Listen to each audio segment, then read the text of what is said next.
ये एक दिन के लिए एमएलए मंत्री एमपी बन जाते, पेंशन बन जाती है, लेकिन कर्मचारियों की पेंशन 58-60 साल करता है उसकी पेंशन नहीं है।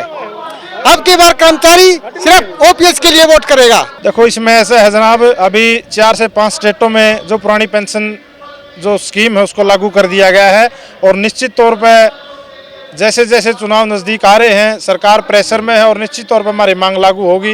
जब ये 5 स्टेट में हो सकती है तो हमारे वहाँ क्यों नहीं होगी। दूसरी बात ये है जब एमपी और एमएलए 5 साल के लिए चुने जाते हैं उनके ऊपर ये चीज़ इम्प्लीमेंट है, उनके ऊपर पेंशन लागू है तो हमारे ऊपर भी पेंशन लागू होनी चाहिए। अब की बार सरकार वही बनेगी जो पेंशन बहाल करेगी। सरकार मंदिर बना रही है उसको वोट मिलेगा। फॉर ओपीएस, अब की बार वोट फॉर मंदिर, वोट फॉर ओपीएस। अरे हिंदू मजबूत हो रहे हैं सर। Vote for OPS. कितने अधिकारी कर्मचारी सरकारी? बहुत कर्मचारी है, हरियाणा के अंदर 3 लाख कर्मचारी है। लोग तो धर्म की लड़ाई लड़ रहे हैं आजकल। सबसे पहले हमारा अपना रोजगार, धर्म नहीं है, धर्म की बात कहाँ से आ गई इसमें? धर्म के ऊपर वोट मिल रही है।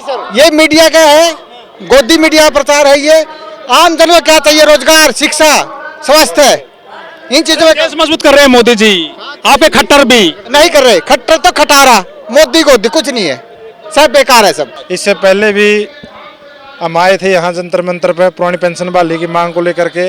अब लगातार दूसरी बार ये बहुत बड़ी विशाल रैली, पूरे देश के लोग आज यहाँ इकट्ठा हुए हैं और निश्चित तौर पर अगर सरकार पुरानी पेंशन व कर्मचारियों की जो अन्य मांग और मुद्दे हैं अगर वो लागू नहीं करती है तो निश्चित तौर पर आने वाले लोकसभा चुनाव में सरकार को इसका खामियाजा भुगतना पड़ेगा। 18 साल से कहाँ थे आप? 2005 में पेंशन बंद की गई थी पुरानी वाली। निश्चित तौर पर जो हमारा संगठन है इस मांग को लेकर लगातार आंदोलनरत है और हम आज भी इस मांग को लेकर आंदोलनरत हैं। सरकारें आई हैं गई हैं लेकिन इस मांग के ऊपर अभी तक कोई ध्यान नहीं दिया गया है। निश्चित तौर पर अब हम उम्मीद करते हैं सरकार से कि इतनी बड़ी रैलियों को, जनसभाओं को देखकर ये सरकार जरूर जागेगी और कर्मचारी की जो उम्मीद है पुरानी पेंशन उसको लागू करेगी। ये सरकारी कर्मचारी अपना काम बखूबी तरीके से कर रहे हैं लेकिन जो अपने जो चहेते पूंजीपति हैं उनको फ़ायदा पहुंचाने के लिए सरकार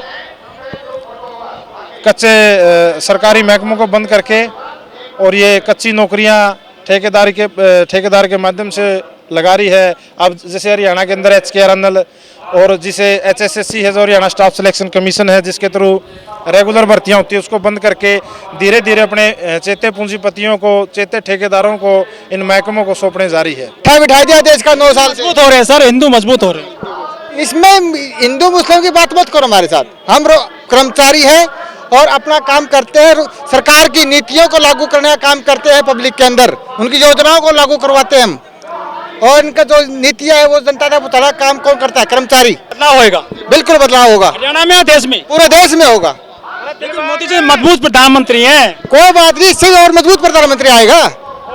मोदी है तो मुमकिन है, कोई दूसरा आदमी है ही नहीं। बिल्कुल है, बिल्कुल आएगी। मोदी दूसरा पहले भी दी थे क्या? मोदी के बाद सदा क्या मोदी रहेगा? अब की बार वो प्रधानमंत्री बनेगा जो पुरानी पेंशन बहाल करेगा। लेकिन वो तो कह रहे हैं कि नौकरी हमारे पास ना पेंशन है, पैसा नहीं है, तो उनके पास प्रधानमंत्री का पद भी नहीं रहेगा, प्रधानमंत्री भी नहीं रहेंगे वो। अब की बार उनको पेंशन कर दिया जाएगा। सर क्या लग रहा है सर, कुछ बदलाव आएगा इस बार? बिल्कुल बदलाव आएगा सर। ये अपने अपने बारे में सोचते हैं और हर प्रकार का शोषण कर रहे हैं। मतलब अपने बारे में सोचें नेताजी। हाँ, सब अपने बारे में सोचते हैं, पब्लिक के बारे में कुछ नहीं सोचते। कर्मचारी कितने कितने साल से की डिमांड को पहले इनको पता भी नहीं था भाई कितने में हम रिटायर होंगे। अब किसी को 2200 रुपये मिल रहे हैं, किसी को 1400 रुपये मिल रहे हैं, कैसे काम चलेगा? सैलरी तो खूब अच्छी मिल जाती है। सैलरी तो साथ के साथ लग जाती है ना। कितने खर्चे हो रहे हैं, बच्चों की पढ़ाई है, हर एक चीज़ बहुत महंगाई हो रही है, आपको पता है। तेल देखो कितना महंगा है। जितने कर्मचारी की एक सैलरी में 4 मिल जाते हैं प्राइवेट नौकर, उनको नहीं 4 मिल जाते हैं तो जो 12-15 हज़ार में 4 मिल जाते हैं। सर जो जिम्मेवारी से काम करते हैं वो थोड़ी मिलते हैं। सारा सिस्टम का बैठ जाता है। एक तो जो परमानेंट कर्मचारी होगा वो अपनी रिस्पॉन्सिबिलिटी से काम करेगा। मेट्रो में निजीकरण है, अच्छी चल रही है मेट्रो में निजीकरण होगा, हमें पता नहीं इस बार। रेलवे में देखो कितने हादसे होते रहते हैं। हाँ, बहुत बढ़िया चल रही है। हादसे जानबूझे किए जाते हैं, प्रॉपर उनका मेंटेनेंस नहीं किया जाता, उनके पास स्टाफ नहीं। घंटे काम करता है निजीकरण में आदमी। रेलवे में कब भर्ती हुई थी, उसके बाद स्टाफ ही नहीं है रेलवे के पास। 8-8 घंटे हम भी करते हैं काम, रिस्पॉन्सिबिलिटी से काम कर रहे हैं ना। वो जिम्मेदार से काम नहीं करते प्राइवेट वाले। प्राइवेट वाला क्या है, आज हटा दिया कल दूसरा आ जाएगा। बेरोजगारी इतनी है, जिम्मेवारी कहाँ होती है उनकी? ठेकेदार चला जाओगा, उसको ब्लैक लिस्ट हो जाए। करप्शन भी तो बढ़ता है सरकार में। करप्शन कैसे बढ़ता है? सरकारी डिपार्टमेंट कितने डिपार्टमेंट ऊपर तक मंत्री MLA बैठे हुए डिपार्टमेंट के, कैसे करप्शन बढ़ेगा? फिर वो क्या करते हैं? फिर किस चीज़ की सैलरी ले रहे हैं? वो जितनी बार एमएलए बनेगा उतनी बार उनकी पेंशन होगी। तो 2024 में कहाँ जाएंगे सरकारी कर्मचारी यदि आपकी मांगे नहीं मानी जाती है? अपने मुद्दे पे वोट देंगे जी। अब की बार जनता अपने मुद्दे पे वोट देगी, हिंदू मुसलमान नहीं होगा कुछ भी। जो सदन में सवाल करते हैं वो विकास की बात करते हैं, सारे जनप्रतिनिधि जो होते हैं एमपी एमएलए। विकास तो इस देश का मजदूर और कर्मचारी हर जो क्षेत्र है, चाहे प्राइवेट क्षेत्र है चाहे सहकारी क्षेत्र है, हर क्षेत्र में मजदूर कर्मचारी किसान का मेरा वर्ग इस देश की बुनियाद है, इस देश का ढांचा है। वो इस देश के अंदर काम कर रहा, ना कि एमएलए एमपी। वो ठीक है, हम उनको वोट दे के चुनते ज़रूर हैं, हमारे विकास के लिए चुनते, लेकिन वो हमारा छोड़ के अपने विकास में लगे हुए हैं। लेकिन लोग ये भी कह रहे हैं कि जब जब चुनाव आता है तब तब आप आंदोलन करने आ जाते हो। नहीं, हमारा संगठन निश्चित लगातार अपनी मांगों को लेकर हम प्रयत्न और प्रदर्शन कर रहे हैं। ऐसा नहीं है कि सिर्फ हम आंदोलन चुनाव के समय आंदोलन करते हैं। कह रहे हैं कांग्रेस ने बिठा दिया आपको आंदोलन करने के लिए, चुनाव आ रहे 24 में। नहीं, जब कांग्रेस का राज था, कांग्रेस ने इस पे इनको मिलकर के दोनों ने बंद किया था, तो निश्चित तौर पर जब कांग्रेस का राज था लोग इससे नाराज थे 2014 में, तभी तो मोदी जी को चुना था। और निश्चित तौर पर इस सरकार ने तो पिछली को भी भलाकवा दिया, हम ये कहेंगे। 9 साल तो मोदी जी को हो गए, वो भी नहीं सुन रहे आपकी मांगों को। सुनेंगे, निश्चित तौर पर जरूर सुनेंगे। ये मुद्दा होता है क्या चुनाव में, पेंशन वगैरह का? बिल्कुल होता है। लेकिन हिंदू मुस्लिम होता है आजकल तो। हाँ बिल्कुल, तो आपको लग ही रहा है। देखो, कर्मचारी जो है वो हिंदू मुस्लिम नहीं कर रहा। हमारा काम है विभागों में जो लाखों करोड़ों खाली पद पड़े हैं उनको भरवाएं।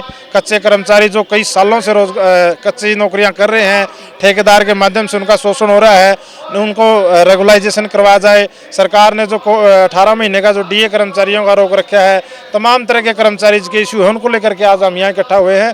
बाकी पूरे देश में किस प्रकार का माहौल चल रहा है वो आप निश्चित तौर पर भलीभांति जानते हो। लेकिन लोग ये भी कह रहे हैं कि मोटी सैलरी मिलती है सरकारी कर्मचारी को, अधिकारी को, उनको जरूरत क्या है पेंशन की फिर बाद में?